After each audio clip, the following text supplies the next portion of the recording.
Student, my self Anupama Shukla. बच्चों, जैसा कि आप सभी लोग जानते हैं कि इस समय हमारा पूरा विश्व कोरोना नामक बीमारी से जूझ रहा है। और बेटा, हमारी जो भी सरकार, जो भी नियम, जो भी रूल्स बता रही है, उन सभी रूल्स को आप लोगों को फॉलो करना है, तभी हम इस बीमारी से विजय प्राप्त कर सकते हैं। तो बेटा, आप लोग जितना हो सके घर से बाहर ना निकलिए, घर में रहिए, सेफ रहिए। इसी के साथ साथ बेटा, हम सभी लोगों ने मिलकर आपके अध्ययन कार्य को जारी रखने के लिए आपके लिए ऑनलाइन क्लासों की व्यवस्था किया है। तो बेटा, इसी श्रृंखला में आपका बीएड सेकेंड ईयर का फर्स्ट क्लास है। बीएड सेकेंड ईयर का सेकेंड कंपल्सरी पेपर पाठ्यक्रम विकास एवं आकलन का पहला क्लास है। तो बेटा, आपका ये जो पहला क्लास है और पहला चैप्टर है पाठ्यक्रम का विकास और आकलन का। तो बेटा, इसमें आपको पाठ्यक्रम का अर्थ, पाठ्यक्रम की परिभाषाएं, उद्देश्य, विशेषताएं इत्यादि के विषयों में बताया जाएगा। इसके साथ साथ किस तरह से सभी चीजों का समाधान करना है इत्यादि के विषय में आपको इसमें पेपर में बताया जाएगा।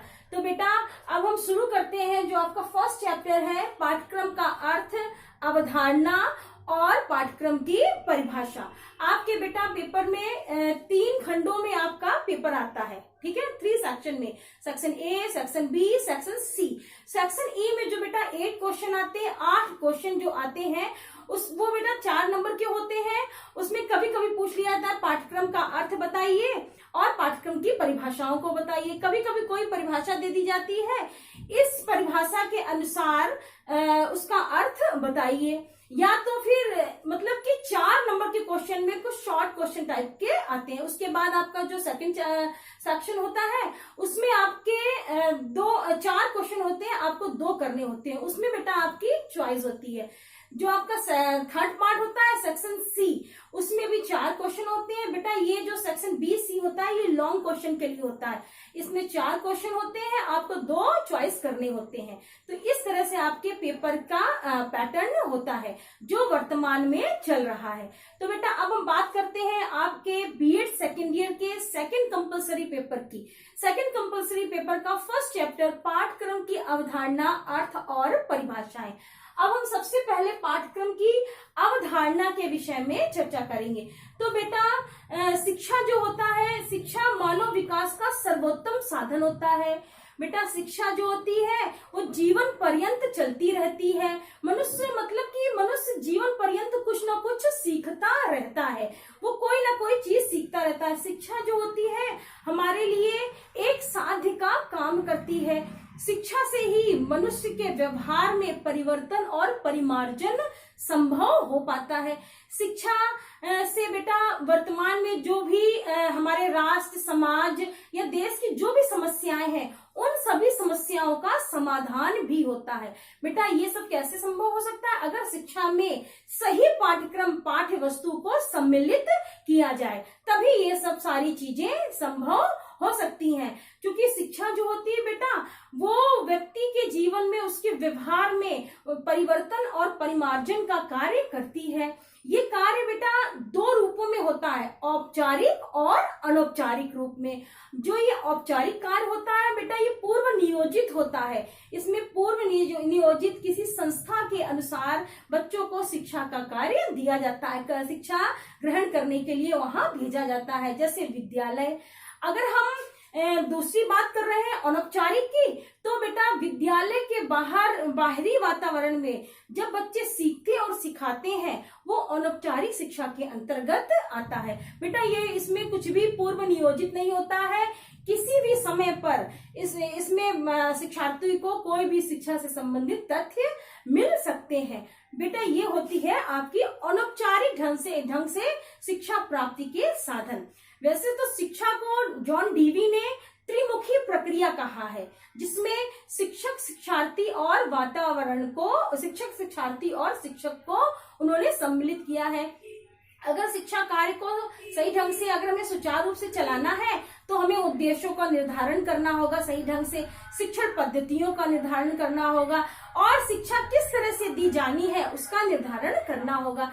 बेटा वैसे हॉर्न महोदय ने शिक्षा को 4 तत्वों में विभाजित किया है, जिसमें बेटा शिक्षक हो गया, वातावरण हो गया, शिक्षार्थी हो गया और पाठ्यक्रम। इन चारों तत्वों को मिलाकर ही हम सही ढंग से शिक्षा को प्राप्त कर सकते हैं। तो शिक्षा जो होती है वो जीवन पर्यंत चलने वाली एक प्रक्रिया होती है, मनुष्य आजीवन उसको ग्रहण करता रहता है। ये हो गई पाठ्यक्रम की अवधारणा। अब हम बात करते हैं पाठ्यक्रम के अर्थ को। पाठ्यक्रम के अर्थ को हम किन किन रूपों में देख सकते हैं। सबसे पहले बेटा पाठ्यक्रम का शाब्दिक अर्थ। पाठ्यक्रम का शाब्दिक अर्थ बेटा, पाठ्यक्रम को अंग्रेजी में करिकुलम कहते हैं। करिकुलम जो बेटा लैटिन भाषा के एक शब्द से बना है। लैटिन भाषा के एक शब्द दौड़ का मैदान, जिसमें बेटा जो दौड़ होती है वो शिक्षा होती है और मैदान जो होते हैं विद्यालय। अर्थात इसका आशय यह होता है कि विद्यार्थी होते हैं अपने दौड़ के मैदान में, मतलब कि विद्यालय में पहुंचकर शिक्षा को ग्रहण करके अपने गंतव्य स्थान पर पहुंच जाते हैं। अर्थात उन्हें जो भी ग्रहण करना होता है, मैदान मतलब विद्यालय है, दौड़ मतलब शिक्षा, वो विद्यालय रूपी मैदान में दौड़कर अपने अंदर अपना शिक्षा का विकास कर लेते हैं, अर्थात शिक्षा को प्राप्त कर लेते हैं। तो बेटा अगले नंबर में है पाठ्यक्रम का संकुचित अर्थ। पाठ्यक्रम का संकुचित अर्थ, पाठ्यक्रम के संकुचित अर्थ में वही परंपरात्मक प्रणाली, जैसे कि पुस्तकीय ज्ञान, उसमें कुछ उद्देश्य, साधन, स्थिति वगैरह सब निश्चित होती हैं। उसमें बच्चों को बस इतना ही ज्ञान दिया जाता है जिससे कि बच्चे अपने जीवन में सैद्धांतिक आधार पर अपने जीवन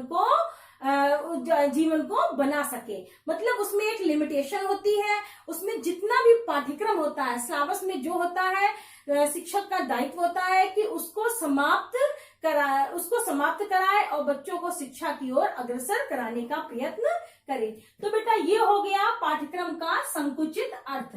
अब हम बात करते हैं पाठ्यक्रम का व्यापक अर्थ, कि व्यापक अर्थ में पाठ्यक्रम को किस दृष्टि में लिया जाता है। व्यापक अर्थ में पाठ्यक्रम में शिक्षार्थी के जो क्रियाएं होते हैं, अनुभव होते हैं, उनका जो समावेश होता है, मतलब कि व्यापक दृष्टि से एक कोई संकुचित माहौल नहीं होता है, वो व्यापक रूप में जीवन पर्यंत कुछ न कुछ सीखते रहते हैं। इस व्यापक अर्थ में विद्यालयी जो पाठ्यक्रम होता है, एक लिमिटेशन होता है, उसके अतिरिक्त अन्य जो शैक्षिक यात्राएं होती हैं, खेल कूद होते हैं विद्यालय में, वाद विवाद हो गया, प्रदर्शनी हो गई इत्यादि को व्यापक अर्थ के अंतर्गत लिया जाता है।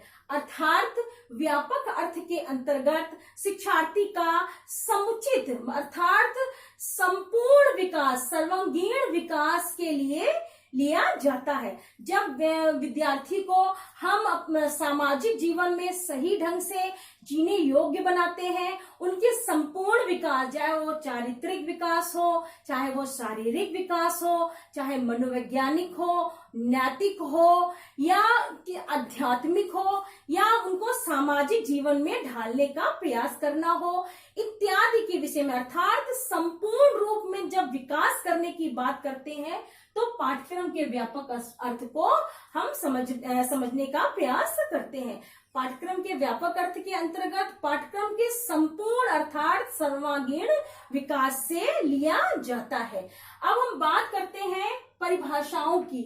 पाठ्यक्रम की परिभाषा कनिंघम के अनुसार इन्होंने कहा है कि कलाकार शिक्षक के हाथ में यह एक साधन है जिससे वह पदार्थ को अपने आदर्श उद्देश्य के अनुसार अपने स्टूडियो में ढाल सके। इन्होंने कलाकार जो यहाँ शब्द लिया है उसका मतलब होता है शिक्षक। यहाँ पर पाठ्यक्रम एक साधन है और पदार्थ यहाँ पर शिक्षार्थी हैं और स्टूडियो जो यहाँ पर लिया गया है वो स्कूल से लिया गया है। जैसे कि इसमें कहा गया है, कनिंघम जी ने कहा है कि जो कलाकार होता है, शिक्षक होता है, वो अपने पाठ्यक्रम रूपी साधन में शिक्षार्थी को अपने आदर्श के अनुसार अपने स्कूल में ढालने का प्रयास करता है। अगले नंबर में फ्रोबेल के अनुसार उन्होंने कहा है, पाठ्यक्रम को मानव जाति के संपूर्ण ज्ञान तथा अनुभवों का सार समझना चाहिए। उन्होंने कहा है पाठ्यक्रम को मानव जाति के जितने भी अनुभव है, ये बेटा व्यापक रूप में है, जितने भी अनुभव है और जो सार है जीवन का, उसको समझना ही पाठ्यक्रम है।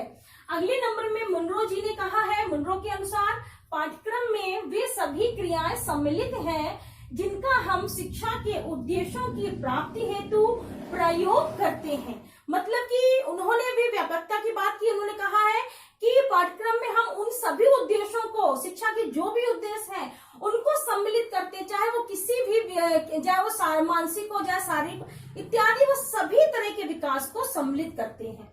अब बेटा फोर्थ नंबर में है पाल हिस्ट के अनुसार, इन्होंने कहा है उन सभी क्रियाओं का प्रारूप जिनके द्वारा छात्र शैक्षिक लक्ष्यों अथवा उद्देश्यों को प्राप्त कर लेते हैं, पाठ्यक्रम की संज्ञा दी जाती है। जो बेटा छात्र जो अपने शैक्षिक लक्ष्यों को लेकर आया है और उद्देश्यों को लेकर आया है, उनको जब प्राप्त कर लिया जाता है तो उसे ही हम पाठ्यक्रम की संज्ञा देते हैं, अर्थात पाठ्यक्रम उसको ही हम समझते हैं। अब बेटा उपरोक्त परिभाषाओं के अनुसार पाठ्यक्रम का अर्थ होता है कि हम बालकों के सर्वांगीण विकास की जब बात कर रहे होते हैं, वो पाठ्यक्रम के अंतर्गत होता है। उनको, उनके अनुभवों, उनकी क्रियाओं को व्यापक रूप में समझने को ही हम पाठ्यक्रम कहते हैं। Thank you.